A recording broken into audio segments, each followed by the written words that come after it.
Hello नमस्कार प्यारे साथियों, एक बार फिर से स्वागत है आप सभी का हमारे इस ऑनलाइन स्टडी प्लेटफॉर्म पर। हम पढ़ रहे हैं सेल एंड बैटरी के बारे में।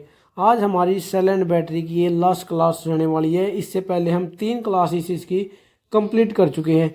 अगर आपने अभी तक वो पिछली क्लासेस नहीं देखी हैं, इसकी 3 क्लासेस जो हमने करी हैं, तो सबसे पहले आप वो 3 क्लासेस देख लीजिए। उसके बाद ही आज आपको आज वाली क्लास समझ आने वाली है। ठीक है दोस्तों, इलेक्ट्रिशियन थ्योरी के मेन इंपॉर्टेंट चैप्टरों में से एक चैप्टर होता है ये सेल एंड बैटरी का। जैसे मैग्नेटिज्म वाले चैप्टर हैं, उनसे अलग सिद्धांत पर ये कार्य करता है, इसलिए इसका सिद्धांत भी हमें समझने की आवश्यकता होती है। सेल जो है एक विद्युत के रासायनिक प्रभाव पर कार्य करता है, और जो अल्टरनेटर हो गए, जनरेटर, ट्रांसफार्मर, वो विद्युत के चुंबकीय प्रभाव पर कार्य करते हैं। वो तो हमने अच्छे तरीके से समझ लिया चुंबकीय प्रभाव वाला। आपको रासायनिक प्रभाव भी अच्छे तरीके से समझ आना चाहिए, इसलिए इसकी जो पिछले हमने क्लासेस करी हैं उनको भी समझ लीजिए अच्छे तरीके से। इंपॉर्टेंट चैप्टर रहता है सेल एंड बैटरी का। 3 या 4 सवाल आने की संभावना रहती है इस चैप्टर से। ठीक है दोस्तों, लास्ट क्लास में हमने कुछ मेन इंपॉर्टेंट पॉइंट किए थे, जैसे लेड एसिड बैटरी के बारे में समझा था, निकल आयरन, निकल कैडमियम सेल के बारे में समझा था, electroplating, electrotyping, purification of metal, जो कि अलग तरीके से कार्य करते हैं एक सेल से। ठीक है, वो भी जो है रासायनिक प्रभाव का कार्य पर ही कार्य करते हैं। कौन? Electroplating, electrotyping, purification of metal, extraction of metal, electrolyte capacitor, ये सभी विद्युत के रासायनिक प्रभाव पर ही कार्य करते हैं। आज जो है हम समझेंगे कि इस बैटरी क्या होती है। देखिए, जब मैंने आपको पहली क्लास करा रहा था तभी मैंने आपको बताया था कि जो सेल होते हैं, कई सेलों को सीरीज या पैरेलल में लगाकर हम एक बैटरी का निर्माण करते हैं। अगर हम काफ़ी सेलों को सीरीज में कनेक्ट कर दे या फिर पैरेलल में कनेक्ट कर दे तो उनसे क्या है, एक बैटरी बनकर तैयार हो जाती है। इसे हम शॉर्ट फॉर्म में ऐसे समझ सकते हैं कि सेलों के समूह को बैटरी कहते हैं। और ये जो कनेक्शन हम सीरीज में भी कर सकते हैं, पैरेलल में भी कर सकते हैं, और मिक्स भी कर सकते हैं, यानी कि सीरीज और पैरेलल दोनों में कर सकते हैं। सबसे पहले समझते हैं सीरीज कनेक्शन को। देखिए, मान लीजिए एक सर्किट है, ये एक सेल हो गया, ये 2 सेल हो गए, ये तीसरा सेल हो गया। ये तीनों सेल जो है हमने सीरीज में कनेक्ट कर दिए, और यहाँ पर हमने लोड कनेक्ट कर दिया। ठीक है, ये एक जो सर्किट बन गया, ये कौन सा सर्किट बन गया? सीरीज कनेक्शन का। यहाँ पर प्लस, ये माइनस, माइनस वाला जो है प्लस से कनेक्ट किया जाएगा अगले सेल से, और वो माइनस, फिर यहाँ पे प्लस, फिर ये माइनस। ठीक है, इस तरीके से जो है हम इन सेलों को कनेक्ट कर सकते हैं। ये E1 हो गया, ये E2 हो गया, और ये E3 हो गया। ठीक है, इस तरीके से हम जो है एक सीरीज कनेक्शन कर सकते हैं सेलों का। इस कंडीशन में आप सभी को पता है, जो सीरीज कनेक्शन होता है उसमें करंट का मान जो है सेम रहता है हर एक सेल में से गुजरने के लिए, लेकिन उस एक सेल में से भी गुजरने वाले करंट का तो हम मान हमें पता होना चाहिए। ठीक है, वो कैसे निकालेंगे? देखिए, इस टोटल सर्किट का, इस सर्किट का टोटल ईएमएफ कितना होगा? अगर मैं टोटल ईएमएफ की बात करूं, यानी कि ईटी की, तो वो क्या बनेगा? E1 plus E2 plus E3। यानी कि अगर हम तीनों सेलों के ईएमएफ को जोड़ दें तो क्या है, टोटल ईएमएफ निकल कर आ जाएगा। क्योंकि जो सीरीज कनेक्शन होता है उसमें केवल करंट सेम रहता है हर एक सेल में से जाने के लिए, जो वोल्टेज है वो हर एक सेल की अलग अलग जुड़ जाती है आपस में। और अगर ये काफ़ी सेल हो गए, जैसे 10 हो गए, 20 हो गए, तो वहाँ पर ईटी का मान क्या होगा? NE। लेकिन ये उस कंडीशन में हुआ अगर हर एक सेल का मान जो है समान होगा। जैसे 1.5 वोल्ट इसका हो गया, 1.5 वोल्ट इसका हो गया, और 1.5 वोल्ट ही इसका हो गया। अगर तीनों सेलों का वोल्टेज समान है तो हम टोटल ईएमएफ को कैसे निकाल सकते हैं? ET is equal to NE। N का मतलब है नंबर ऑफ सेल, E की एक सेल का कितना ईएमएफ है। ठीक है, कैसे निकाल सकते हैं EMF? ET is equal to NE, number of cells into EMF of one cell. इस तरीके से तो हम इसका ईएमएफ निकाल सकते हैं। और अगर रजिस्टेंस की बात करें, टोटल रजिस्टेंस की, रजिस्टेंस अब कहाँ से आ गया? अब आपको पता है हर एक सेल का एक आंतरिक प्रतिरोध होता है, यानी कि इंटरनल रजिस्टेंस होता है उनका, हर एक सेल का। तो एक सेल के तीनों सीरीज में जुड़े हुए हैं, तो सीरीज में आप सभी को पता है रजिस्टेंस कैसे जोड़ा जाता है। तीनों का जो है बीजगणितीय योग किया जाता है, तीनों का बीजगणितीय योग किया जाता है। जैसे अगर हम R1 यानी कि पहले ईएमएफ का रेजिस्टेंस, पहले सेल का resistance plus second resistance cell का रेजिस्टेंस प्लस थर्ड सेल का रेजिस्टेंस, इस तरीके से हम जो है रेजिस्टेंस को निकाल सकते हैं एक ईएमएफ सेल सर्किट के अंदर। कौन से सर्किट के अंदर? सीरीज सर्किट के अंदर। और जो अगर टोटल ईएमएफ हमें निकालना है, मान लीजिए 15 सेल दिए हुए हैं, तो क्या है N into R, N into R, यानी कि एक सेल का रेजिस्टेंस और टोटल कितने सेल इसमें यूज किए गए हैं सर्किट के अंदर। इस फॉर्मूले से हम टोटल रेजिस्टेंस निकाल सकते हैं, लेकिन ये भी तभी लगेगा फॉर्मूला जब हर एक सेल का रेजिस्टेंस समान होगा। ठीक है भाई, देखो क्या क्या बताया मैंने आपको। अगर अलग अलग ईएमएफ दिया गया है हर एक सेल का, तो उसको हम E1 plus E2 plus E3 इस तरीके से जोड़ेंगे। अगर तीनों सेलों का ईएमएफ समान है तो हम इस फॉर्मूले का यूज करेंगे। और प्रतिरोध निकालने के लिए अगर अलग अलग प्रतिरोध दिया गया है तो इस तरीके से निकालेंगे, और अगर समान प्रतिरोध है हर एक सेल का तो वो हम इस फॉर्मूले से निकालते हैं। ठीक है भाई, इतना आपको समझ आ गया होगा। अब बात आती है करंट की। करंट कैसे निकालेंगे वो देखते हैं अब।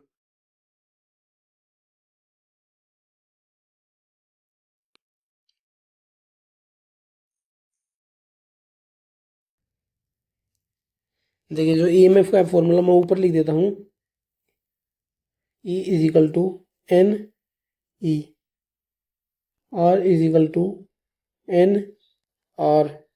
ठीक है भाई, अब बात आती है करंट की। करंट का फॉर्मूला आप सभी को पता है, I बराबर V बटे R होता है। अब इस सर्किट का टोटल V कितना है, यानी कि इस सर्किट के अंदर गुजरने वाले करंट का मान क्या होगा।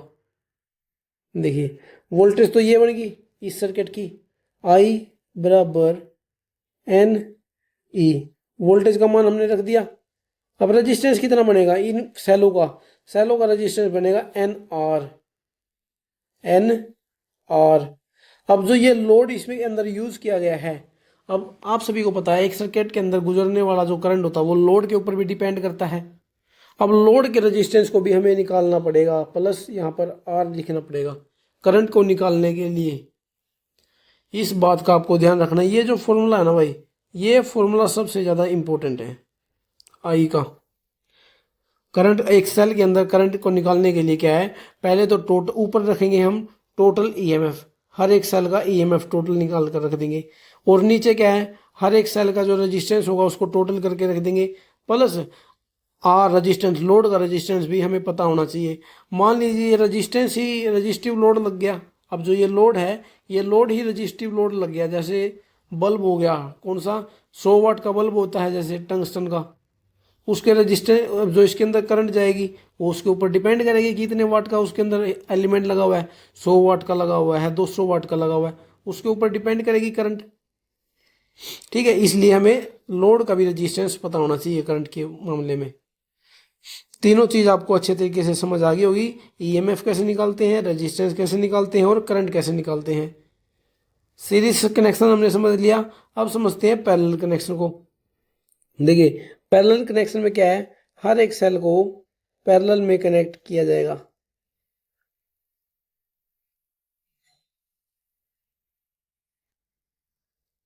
और नीचे लगा देंगे लोड। ठीक है भाई, इतना आ गया होगा समझ। ये हो गया E1, ये हो गया E2 और ये हो गया E3। ठीक है, अब इसके अंदर टोटल ईएमएफ कितना होगा। टोटल ईएमएफ आपको बताने की आवश्यकता ही नहीं है, क्योंकि आप सभी को पता है जो पैरेलल सर्किट होता है, पैरेलल सर्किट के अंदर ईएमएफ सभी ब्रांचेस के अंदर सेम रहता है। हर एक ब्रांच के अंदर वोल्टेज का मान समान होगा, बदला हुआ क्या होगा, केवल करंट का मान। इसलिए यहाँ पर जो ईटी होगा, टोटल ई होगा, वो किसी एक ईएमएफ के समान होगा। किसके? एक ईएमएफ के। और जो ये ईएमएफ है ना, ये समान होते हैं, समान मान के जो प्रतिरोध ये सेल लगाए जाते हैं इसमें पैरेलल के अंदर। ठीक है, ईटी का मान हो गया ई, और रेजिस्टेंस का मान क्या होगा, टोटल रेजिस्टेंस आप सभी को पता है जब हम चैप्टर पढ़ रहे थे रेजिस्टेंस वाला, उसके अंदर मैंने आपको बताया था कि पैरेलल कनेक्शन के अंदर, जो पैरेलल कनेक्शन है उसके अंदर अगर रेजिस्टेंस लगे हुए हैं तो उनका टोटल मान कैसे निकालते हैं, आर बटे एन से, यानी कि एक सेल का प्रतिरोध बटा में कितने सेल लगे हुए हैं। अगर हमें इनके प्रतिरोध का मान कम करना है ना सेलों का, तो हम उन्हें पैरेलल कनेक्शन में लगा देते हैं। ठीक है भाई। अब बात आती है आई की। आई क्या हुआ, आई का फॉर्मूला क्या होता है, वी बटे आर होता है। वी का मान कितना है, यहाँ पर ई है। आर का मान क्या है, आर बटे एन, आर नीचे आ जाएगा, ठीक है, बटे इसके एन बन जाएगा, प्लस क्या है लोड, लोड कितना है, लोड का रेजिस्टेंस यहाँ पर आ जाएगा। ठीक है। अब ये आर जो एन जो है ना, एन ऊपर चला जाएगा घूमकर, तो यहाँ पर बन जाएगा एन ई बटा में आर प्लस आर। आर कौन सा है, ये जो आर है ना, इसको चलो छोटे उसमें लिख देते हैं,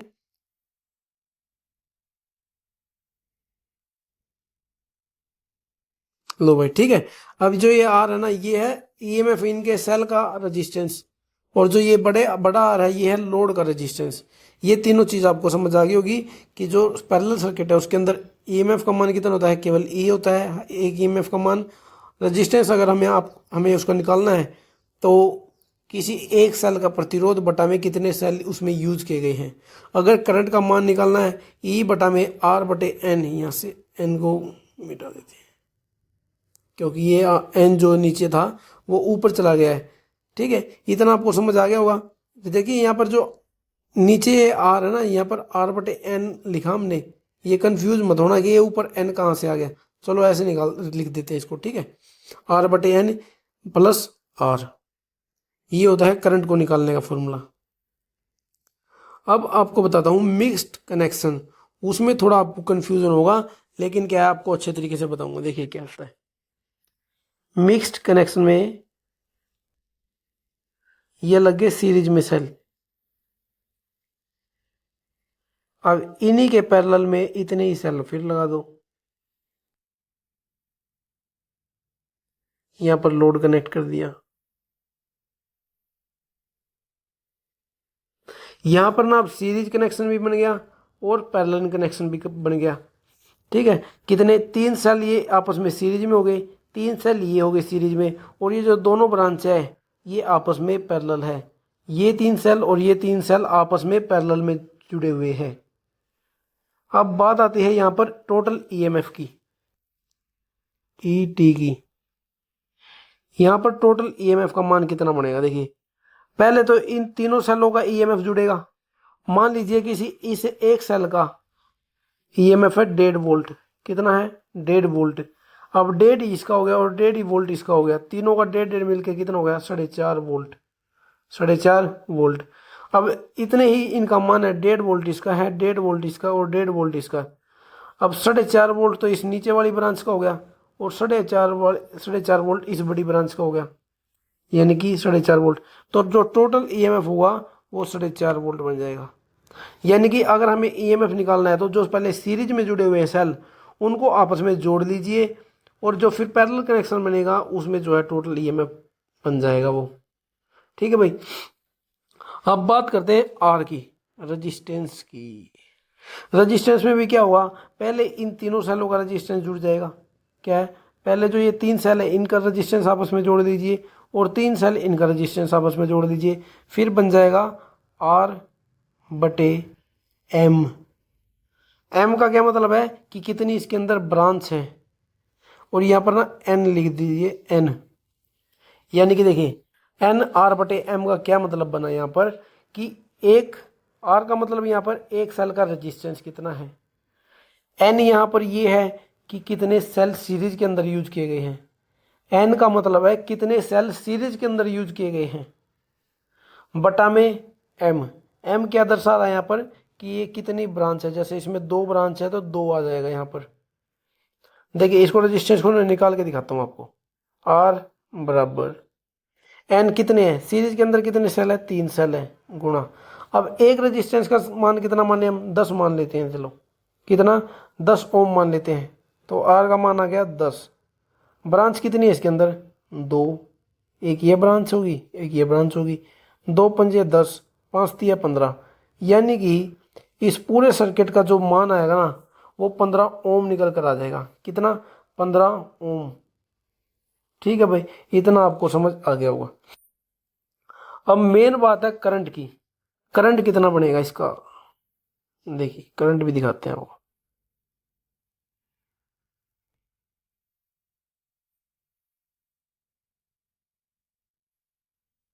देखिए आई का मान क्या होता है, वी बटे आर। आई का मान क्या होता है, वी बटे आर। वी कितना है, ई। ई मान लेते हैं वी को। और कितने वो है, एम। चलिए उसको बाद में करते हैं। आर आर का मान क्या बनेगा यहाँ से, एन आर बटे एम, तो यही बन गया एन आर बटे एम। यहाँ से रजिस्टेंस का मान हमने रखा है, इसका कंफ्यूज होने वाली बात नहीं है। Plus are. आर कहाँ से आए, लोड का रजिस्टेंस भी तो है, लोड का भी तो रजिस्टेंस है। ठीक है ना, यहाँ से आ गया आर। यहाँ पर हमें ना ई के साथ एन भी रखना पड़ेगा, क्योंकि जो ये यहाँ पर सीरीज में जो सेल कनेक्ट किए गए हैं ना भाई, ये जो है इनका भी तो मान होगा ईएमएफ का। इसलिए यहाँ पर एन ई यानी कि एक ब्रांच के अंदर कितने सेल हैं उन्हीं का तो ईएमएफ जुड़ता है, क्योंकि सीरीज में तो हमें ईएमएफ को जोड़ना पड़ेगा। पैरेलल में तो ईएमएफ को जोड़ने की आवश्यकता ही नहीं है, लेकिन सीरीज में तो हमें ईएमएफ को जोड़ना पड़ेगा ना। इसलिए ऊपर आएगा एन ई बटा में एन आर बटे एम। क्या है यहाँ पर, इन दोनों ब्रांच के अंदर जो टोटल रेजिस्टेंस है वो हमने एन आर बटे एम लिखा है, प्लस जो आर है ये रेजिस्टेंस, इसका लोड का रेजिस्टेंस है। अगर आपको आगे सोल्व करना है तो इसे, इस फॉर्मूले को आगे सोल्व कर सकते हो, नहीं तो आप ऐसे भी जो भी मान दिए होंगे सवाल में इससे भी निकाल सकते हो।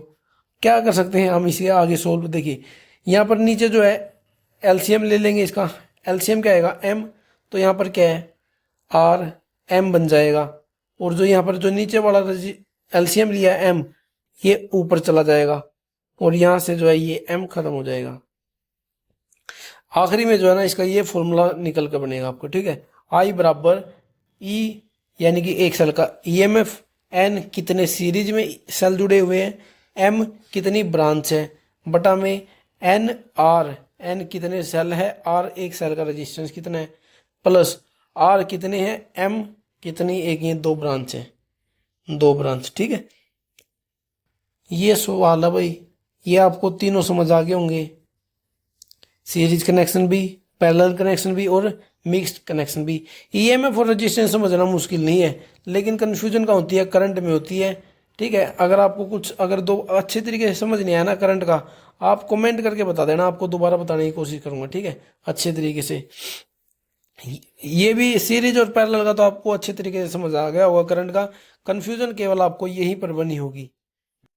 आप अगर आपको कन्फ्यूजन बनी है ना तो एक बार मुझे बता देना, कल की क्लास में दोबारा बताऊंगा आपको। ठीक है, अब चलते हैं आगे। आगे क्या है, कैपेसिटी ऑफ बैटरी, यानी कि बैटरी की क्षमता कितनी होती है। बैटरी की जो क्षमता है ना भाई, वो एम्पेयर आवर में दी जाती है। किसमें, एम्पेयर आवर। एम्पेयर आवर का क्या मतलब है कि कोई बैटरी है वो 2 घंटे तक अगर 5 एम्पेयर की दर से करंट हमें प्रदान कर रही है तो उसकी वो क्षमता हो जाएगी। जैसे 2 एम्पेयर की करंट अगर हमें 10 घंटे तक दी जा रही है तो उसकी क्षमता हम क्या कहेंगे, 20 एम्पेयर आवर की है।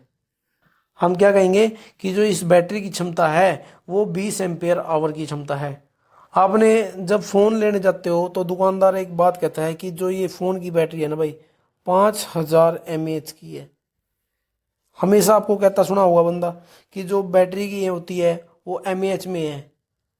ठीक है, इसका यही मतलब होता है। जो एम का क्या है यहाँ पर, एम तो मिली एम्पेयर होता है, क्योंकि ना जो फ़ोन होते हैं फ़ोन के अंदर एम्पेयर का मान बहुत ही कम होता है करंट का मान, क्योंकि एक इलेक्ट्रॉनिक डिवाइस होता है, इसलिए यहाँ पर मिली एम्पेयर आवर की बात की जाती है। ठीक है, और जो लेड एसिड सेल हो गया वो एम्पेयर आवर में होता है, क्योंकि जो सर्किट होता है इसके अंदर एम्पेयर के मान में करंट चलता है। जैसे 2 एम्पेयर हो गया और 10 घंटे के लिए बिजली लगातार दी गई है उस बैटरी के द्वारा, तो 20 एम्पेयर आवर की क्षमता हो जाएगी। 5000 mAh को भी आप ऐसे ही समझ सकते हो। ठीक है, अब ना इसकी जो क्षमता होती है कैसे ज्ञात कर सकते हैं हम, जैसे इसकी बैटरी होती है, देखिए इसकी ना दो तरीके हैं। एक तो होती है पूर्ण क्षमता, क्या होती है, एक तो होती है पूर्ण क्षमता, एक होती है सामान्य क्षमता। पूर्ण क्षमता का तो ये मतलब है कि एक बैटरी को पूरा डिस्चार्ज कर दिया और फिर उसको चार्ज किया गया, ठीक है, उससे हमें पता कर सकते हैं कि बैटरी की कितनी क्षमता है। लेकिन जो ये पूर्ण क्षमता ना, ये थोड़ी मुश्किल होती है, क्योंकि एक बैटरी को पूरा डिस्चार्ज करके ना चार्ज करने में बहुत कठिनाई आती है, इसलिए इसको नहीं अपनाया जाता। अब हमेशा जो बैटरी की जो क्षमता मापी जाती है ना, वो सामान्य तरीके से मापी जाती है। यानी कि जैसे मान लेते हैं हमारे पास एक लेड एसिड बैटरी है, उस लेड एसिड बैटरी को फुल परसेंट 100% चार्ज कर दिया, अब उसको डिस्चार्ज करना स्टार्ट किया ना, तो उसको 90% तक डिस्चार्ज करेंगे। कितनी? 90% डिस्चार्ज करेंगे, 10% उसके अंदर रख ही देंगे बैटरी को, ताकि अगर हम उसे दोबारा चार्ज करें तो वो अच्छे तरीके से चार्ज हो जाए, आसानी से चार्ज हो जाए। इसलिए ना 90% तक उसे डिस्चार्ज कर दिया जाता है और तब उसकी एम्पेयर आवर की क्षमता मापी जाती है। ये होती है सामान्य क्षमता। 90% तक डिस्चार्ज कर दिया, जैसे कि 2.2 वोल्ट उसकी क्षमता है, तो 1.8 वोल्ट के आसपास इसे जो है डिस्चार्ज किया जाता है। ठीक है भाई, ये होती है कैपेसिटी ऑफ बैटरी। अब बात करते हैं एफिशिएंसी ऑफ बैटरी की। एफिशिएंसी जो है ना, दो तरीकों से हम निकाल सकते हैं। एक होती है ampere hour, ampere hours efficiency, एक होती है watt hours efficiency, watt hour efficiency. ठीक है भाई, दो तरीके से हम दक्षता निकाल सकते हैं एक बैटरी की। जैसे एक होती है एम्पेयर आवर, एक होती है वाट आवर। जो ज़्यादातर जो है एम्पेयर आवर हमें यूज़ करते हैं दक्षता को निकालने के लिए। देखिए इसका फॉर्मूला क्या है एम्पेयर आवर का। एम्पेयर को क्या दर्शाता है? आई, आई डिस्चार्ज गुणा आवर डिस्चार्ज बटा में आई चार्ज गुणा में आई डिस इंटू 100। ये किसकी क्षमता है?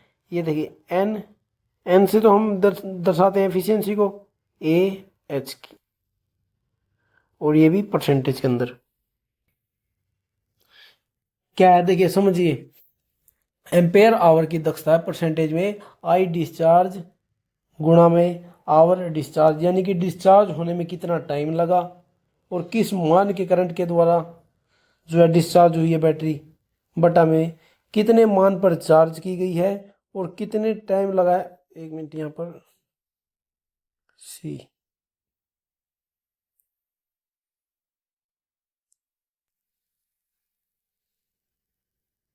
आवर आएगा। ठीक है भाई, ऐसे आएगा, यानी कि डिस्चार्ज होने में कितना टाइम लगा बटा में चार्ज होने में कितना टाइम लगा, और करंट की का भी मान है यहाँ पर कि करंट कितना दिया है चार्जिंग करने के टाइम और डिस्चार्ज करने के टाइम कितना करंट लिया है उससे, इंटू 100। ये होती है एम्पेयर आवर की एफिशिएंसी। एक जो वाट आवर की बात करी मैंने, वाट आवर, वाट को किससे दर्शाते हैं?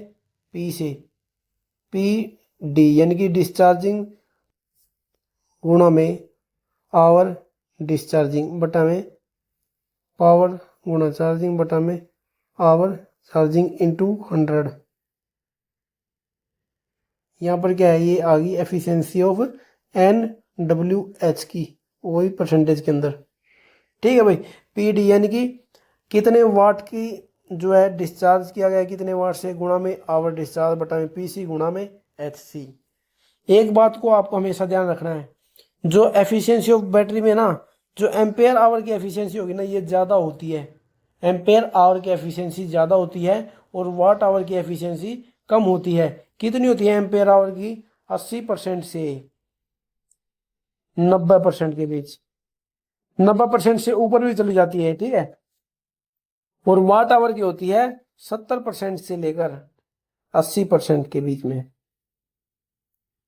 देखो भाई, ये जो सवाल है ना 70%, 80 से 90 वाला, ये ना एज इट इज सवाल हरियाणा एएलएमएस से 2024 के एग्जाम में पूछा गया है। जो अभी पीछे एग्जाम हुआ था ना हरियाणा एएलएमएस का, उस एग्जाम के अंदर ये सवाल एज इट इज पूछा गया था। क्या पूछा गया था कि जो लेड एसिड बैटरी है उसकी एम्पेयर आवर क्षमता कितनी होती है। वहां पर ऑप्शन में आया था 90 से 95%, 90 से 95%। और जो ऑप्शन है वो इसके आसपास नहीं थे, इसलिए जो है इस ऑप्शन को अच्छे सही माना गया, एक ऑप्शन था 60 से 65%, एक था 40 से 45 और एक था 30 से 35। इसलिए जो 80% से ऊपर वाला हो ना भाई, उसको माना जाता है आंसर।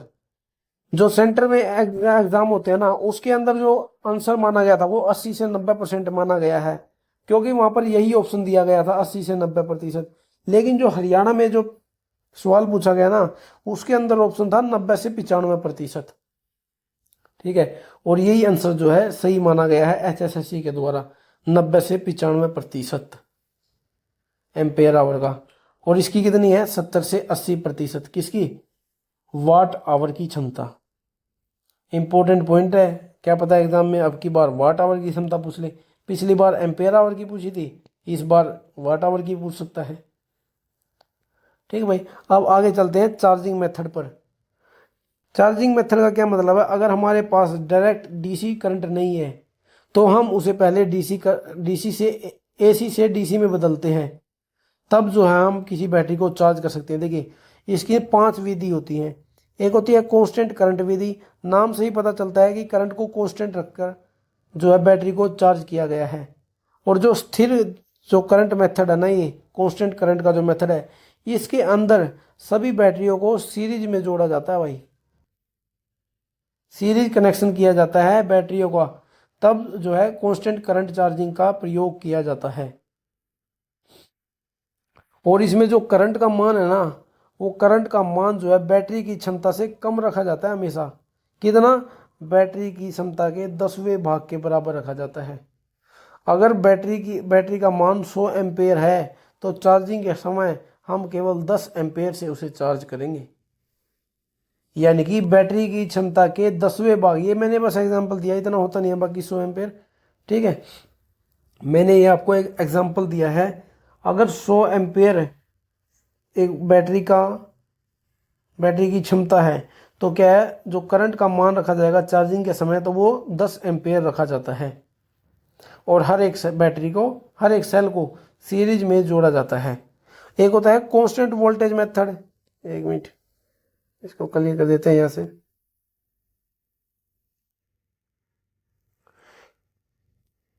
देखिए भाई, एक क्या होती है, एक होती है constant voltage method. Constant current को हमने समझ लिया। कांस्टेंट वोल्टेज में क्या है, हर एक सेल को, हर एक बैटरी को जो है पैरेलल में जोड़ा जाता है। हर एक बैटरी को पैरेलल में जोड़ा जाता है। ठीक है भाई, हर एक बैटरी को पैरेलल में जोड़कर बैटरी को चार्ज किया जाता है। और जो इसमें वोल्टेज का मान है ना, वो शुरू से लेकर आखिर तक समान रखा जाता है भाई। नाम से ही पता चलता है कांस्टेंट वोल्टेज, यानी कि वोल्टेज का मान शुरू से लेकर अंत तक, जब तक बैटरी चार्ज नहीं होती, वोल्टेज का मान समान रहता है। और हर एक बैटरी को पैरेलल में कनेक्ट किया जाता है। और जो वोल्टेज का मान होगा ना, जो चार्जिंग के लिए वोल्टेज का मान दिया जाएगा, वो जो है बैटरी की क्षमता से ज़्यादा दिया जाता है। किसे, बैटरी की क्षमता से ज़्यादा दिया जाता है। जैसे बैटरी मान लेते हैं 24 वोल्ट की बैटरी है, तो जो इसके अंदर वोल्टेज दी जाएगी ना चार्जिंग करने के लिए, वो हमेशा 24 वोल्ट से ज़्यादा दी जाती है। हमेशा 24 वोल्ट से ज़्यादा दी जाती है भाई। कांस्टेंट करंट समझ आ गया होगा आपको, कांस्टेंट वोल्टेज समझ आ गया। यही थ्योरी है, बस यही आपको ध्यान रहना चाहिए कि जो कांस्टेंट वोल्टेज मेथड है, उसमें बैटरियों को पैरेलल में जोड़ा जाएगा। वोल्टेज का मान सामान्य वोल्टेज के सामान्य मान से अधिक रखा जाएगा। एक होता है ट्रिकल चार्जिंग मेथड। देखिए, ट्रिकल चार्जिंग में क्या होता है, ट्रिकल चार्जिंग एक ऐसी विधि है जिसमें कम मान की धारा कम मान की धारा अधिक समय तक दी जाए, तो वो होती है ट्रिकल चार्जिंग। यानी कि जो करंट का मान होता है, इसके अंदर बहुत ही कम करंट का मान यूज किया जाता है और उससे वो बैटरियों को चार्ज किया जाता है। ये ट्रिकल चार्जिंग यूज कहाँ पर की जाती है, जहाँ पर जो है बैटरी बनाई जाती है। जैसे बैटरियों को तरोताज़ा रखने के लिए ट्रिकल चार्जिंग का प्रयोग कर सकते हैं। इस चीज़ को से आप आसानी से समझ जाओगे कि जो ट्रिकल चार्जिंग है, वो बैटरियों को तरोताज़ा रखने के लिए प्रयोग की जाती है। और जो फॉल्ट होता है ना लेड एसिड के अंदर, सल्फेशन का फॉल्ट, कौन सा, जो सल्फेशन का फॉल्ट होता है, मैंने पिछली क्लास में आपको बताया, जो सल्फेशन होता है उसके जो टर्मिनल है, वो जो लेड होता है ना, लेड सल्फेट, उसका हार्ड होने लग जाता है उनका सेल प्लेट होगा, प्लेट जो है लेड सल्फेट की होती है, और वो लेड सल्फेट जो है हार्ड होना शुरू कर देता है धीरे धीरे। तो उस फॉल्ट को निकालने के लिए क्या है, ट्रिकल चार्जिंग का प्रयोग किया जाता है। उसमें क्या है, कम मान की धारा अधिक समय तक दी जाती है। इस एक सल्फेशन दोष युक्त बैटरी को ना चार्जिंग होने में कम से कम 1 हफ्ता भी लग सकता है भाई, याद रखना इसको, क्योंकि इसमें कम मान का करंट दिया जाता है, इसलिए इसको एक बैटरी को ठीक करने के लिए 1 हफ्ता भी लग सकता है। एक होता है बूस्ट चार्जिंग। क्या होता है, बूस्ट चार्जिंग। बूस्ट चार्जिंग नाम से ही पता चलता है, बूस्ट करंट का मान ज्यादा, ज्यादा मान की धारा कम समय के लिए, जब ज्यादा मान की धारा कम समय के लिए दी जाती है तो वो होती है बूस्ट चार्जिंग। एक होती है रेक्टिफायर चार्जर।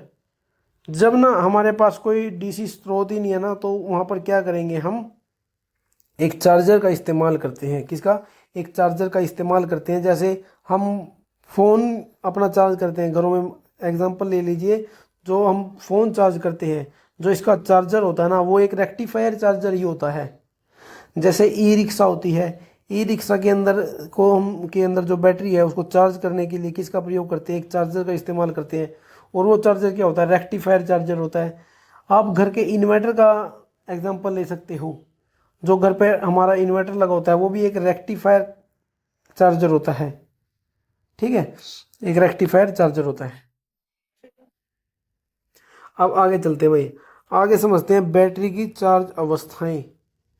यानी कि जो यहाँ पर हमने बैटरी को चार्ज किया है उसकी 3 अवस्थाएं होती है, या तो वो पूर्ण चार्ज होगी, या वो अर्ध चार्ज होगी, या वो डिस्चार्ज अवस्था होगी। ये 3 अवस्था होंगी। अब जो बैटरी की चार्ज अवस्था है ना, वो हम इसके घनत्व से भी पता लगा सकते हैं कि घनत्व जो इसका, जो इसकी डेंसिटी होगी ना, इसके अंदर जो इलेक्ट्रोलाइट यूज की गई है, एक बैटरी के अंदर जो इलेक्ट्रोलाइट हमने यूज किया है उसकी जो डेंसिटी होगी ना, वो तीनों अवस्थाओं में अलग अलग होती है।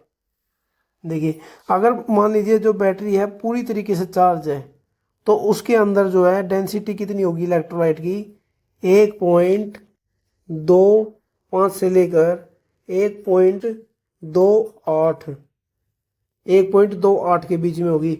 इसकी कोई इकाई नहीं होती है अपेक्षित घनत्व की, क्योंकि यहाँ पर जो घनत्व है वो केवल डेंसिटी नहीं है, वो अपेक्षित घनत्व है, अपेक्षित घनत्व है। तो यहाँ पर 1.25 से 1.28 के बीच में अपेक्षित घनत्व होगा। अब मान लीजिए बैटरी है आधी चार्ज, तब उस कंडीशन में 1.20 से लेकर 1.23 के बीच में होगा अपेक्षित घनत्व। अगर डिस्चार्ज अवस्था है तो 1.18 से कम होगा, 1.18 से कम। बहुत ही इंपॉर्टेंट पॉइंट है, बहुत ही ज़्यादा। सेंटर के एग्जाम में तो क्या पता कितनी बार यहाँ से सवाल पूछा गया है कि अगर बैटरी पूरी चार्ज है तो उसकी डेंसिटी अपेक्षित घनत्व कितना होगा, उसका 1.25 से 1.28। अगर आधी चार्ज है बैटरी तो 1.20 से 1.23।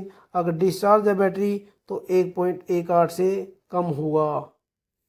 ठीक है, और जब ना पूरी चार्ज होती है बैटरी, अगर बैटरी जब पूरी चार्ज होती है तो इसके अंदर से गैस के बुलबुले निकलते हैं, और जब आधी चार्ज होगी तो जो इसके बुलबुले हैं वो कम निकलते हैं। अगर डिस्चार्ज है तो कोई गैस के बुलबुले इसके अंदर नहीं निकलते हैं। अब जो इसकी ये तीनों अवस्था है ना, इसको अगर हमें पता करना है कि ये कैसे निकाल, क्या वो बैटरी पूर्ण चार्ज है, क्या वो आधी चार्ज है, या फिर वो पूरी डिस्चार्ज है, तो वो हम इन 3 वीडियो से पता कर सकते हैं। देखिए, एक मीटर होता है हाइड्रोमीटर, उससे जो है हम इसका पता लगा सकते हैं कि बैटरी कितनी चार्ज है। एक होता है हाई रेट डिस्चार्ज सेल रेस्टर द्वारा, ये भी एक मेथड होता है। एक होता है गैस डिस्चार्ज के द्वारा, जो गैस उसके अंदर निकल रही है उसके ऊपर डिस्चार्ज हो रही है। ठीक है भाई, इन 3 विधियों के द्वारा हम पता कर सकते हैं। यहाँ पर हाइड्रोमीटर है, एक होता है हाइग्रोमीटर।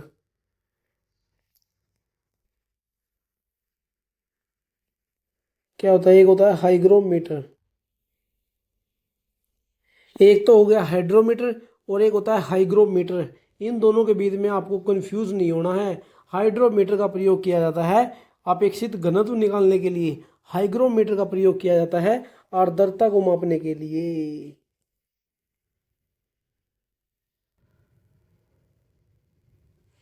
आर्द्रता को मापने के लिए प्रयोग किया जाता है हाइग्रोमीटर का, लेकिन यहाँ पर बात हो रही है हाइड्रोमीटर की।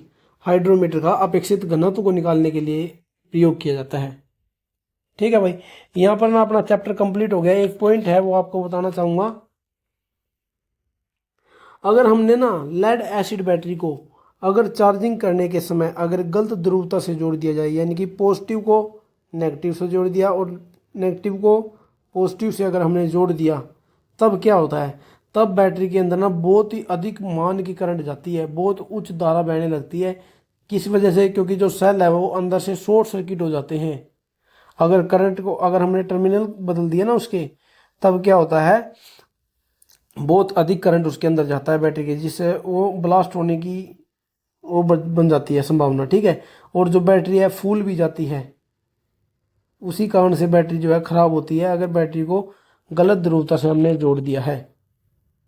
ठीक है भाई, इस बात का आपको ध्यान रखना है, एग्जाम में आया हुआ सवाल है ये, तभी आपको मैंने बताया है कि जो एग्जाम में ये सवाल पूछा गया था कि अगर हम लेड एसिड बैटरी की को चार्ज करते समय अगर गलत ध्रुवता से जोड़ दे तो क्या होगा। तो उसमें जो ऑप्शन है उसमें आता उच्च करंट, जो उच्च धारा है जो बैटरी के अंदर से बहने लगेगी। इस ऑप्शन को जो है करेक्ट माना गया है। ठीक है भाई, और एक बार एग्जाम में ये सवाल पूछा गया था कि यदि किसी तरल में दो कंडक्टर प्लेटें डुबोई जाती है जिसमें विद्युत धारा प्रवाहित हो, उन्हें क्या कहते हैं? उन्हें कहा जाता है इलेक्ट्रोड। इलेक्ट्रोड ये भी जो है एग्जाम में एज इट इज सवाल पूछा गया था। यदि हम किसी तरल में दो कंडक्टर प्लेटों को जोड़ उसके अंदर डुबा दे, ठीक है, जिससे उसके अंदर करंट बहने लग जाए, तो उसको क्या उनको क्या कहेंगे? उनको कहते हैं इलेक्ट्रोड। ठीक है भाई, और जो हमारे मोबाइल फ़ोन होते हैं ना, मोबाइल फ़ोन में कौन सी बैटरी यूज होती है? लिथियम आयन की। लिथियम आयन ये हमारे सिलेबस से बाहर है, इसलिए हम इसके बारे में नहीं पढ़ते हैं इस चैप्टर के अंदर। लिथियम आयन जो है हमारे चैप्टर के अंदर नहीं होती है इलेक्ट्रिसिटी थ्योरी के अंदर। वैसे मैं आपको बता रहा हूँ, जो बैटरी जो मोबाइल फ़ोन में यूज होती है वो लिथियम आयन बैटरी यूज होती है। और इसकी जो अगर ये फुल चार्ज है बैटरी, तो इसके अंदर जो ईएमएफ है वो 4.2 वोल्ट होगा, और अगर ये फुल डिस्चार्ज है तो इसके अंदर 3.7 वोल्ट होता है। ये भी ना आपको ध्यान रखना है, एग्जाम का कोई पता नहीं होता कि कहाँ से सवाल पूछ ले। जो मोबाइल फ़ोन होते हैं उसमें लिथियम आयन बैटरी यूज होती है, और अगर वो फुल चार्ज है तो 4.2 वोल्ट है, अगर फुल डिस्चार्ज है तो 3.7 वोल्ट होती है उसके अंदर बैटरी ईएमएफ। ठीक है भाई दोस्तों, यहाँ पर होता है ना अपना सेल एंड बैटरी वाला चैप्टर कंप्लीट हो जाता है। इसमें जितने भी इंपॉर्टेंट पॉइंट थे सभी के बारे में हमने अच्छे तरीके से पढ़ा है। एग्जाम में आने वाले सवाल जो है हर एक हमने पढ़ लिया है। अगर सवाल बना है इस चैप्टर से तो इन्हीं 4 क्लासेस के अंदर से बन जाएगा। एक जो आपको बताना रह गया, जो रासायनिक तुल्यांक हमने पढ़ा था ना स्टार्टिंग में, केमिकल इक्विवेलेंट, इक्विवेलेंट,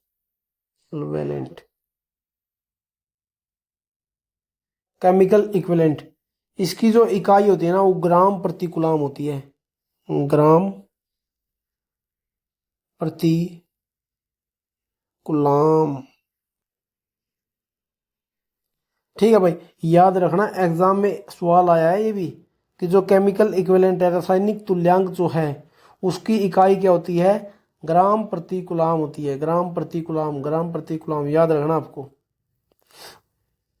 दोस्तों यहाँ पर होता है अपना सेल एंड बैटरी वाला चैप्टर कंप्लीट। अब जो नेक्स्ट देखते हैं, कल हम कौन सा चैप्टर क्लास जो है स्टार्ट करेंगे, कोई इंपॉर्टेंट चैप्टर ही लेंगे। ठीक है भाई, आज की क्लास में करते हैं इतना ही, मिलते हैं नेक्स्ट क्लास में।